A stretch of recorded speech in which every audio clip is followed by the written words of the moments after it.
Now this right here is about internet dating.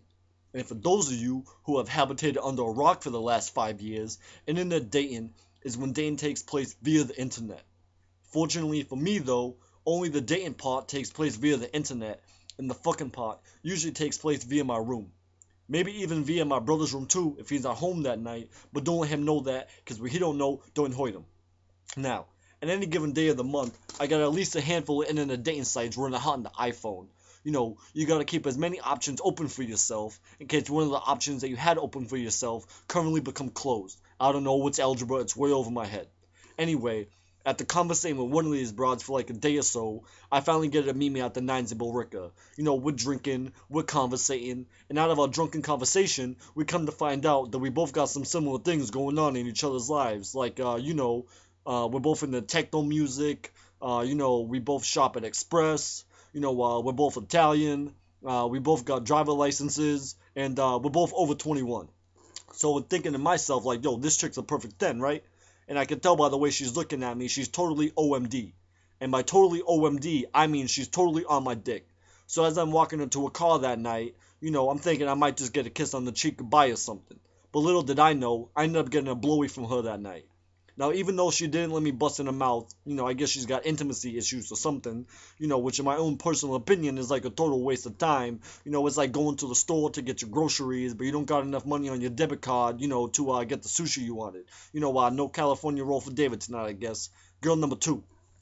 So I gotta drive an hour and a half all the way up to Peterborough, New Hampshire just to go meet up with her. She tells me her car's in the shop or something, when really, I'm thinking to myself, like, this bitch probably got a Dewey, she just don't want to tell me that, so I don't think she's an alcoholic. It's okay though, I can look past her flaws.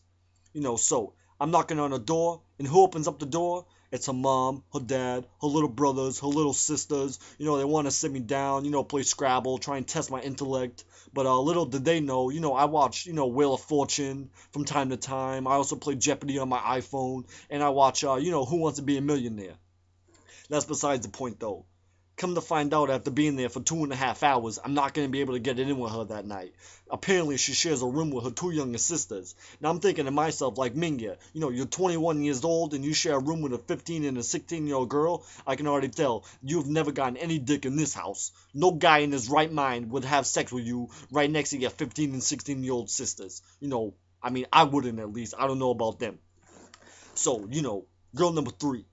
I gotta drive 45 minutes up to Swampscott just to go meet up with her. So I'm thinking to myself, like, maybe third time's a charm, maybe my dreams will come true with her, but I think I spoke too soon to myself. So as I'm knocking on her door, she opens up the door, obviously, and I can tell she's only 4'5", and I could tell from her profile that she said she was 5'6". So I know something's going on here. Bells, whistles, lights are going off in my head. Like, so, I confronted her about it. And she tells me that she's got low self-esteem. So she really went on Google and got pictures from some girl, from like America's Next Top Model, season 2 or 3 or something. Right there, if she lived 5 minutes away, I would have just ran out of there, gone to my house. But anyway, she did live 45 minutes away. I did drive all the way to get up there, and gas isn't cheap. So I gotta try and salvage this opportunity to try and get it in with this girl. Unfortunately, though, my standards are too high, and because she was too short, I was not able to get an erection. So therefore, again, I had to do the drive of shame. And for those of you who don't know, the drive of shame is very similar to the walk of shame, except for you're driving, and sometimes you're even multitasking, you're crying when you're driving. So, I had to go home. I had to study for a test because I had to wake up really early that next morning. I had to do good on this test. And unfortunately, I totally failed the test because all I could think about is how I'm such a failure at ending a date.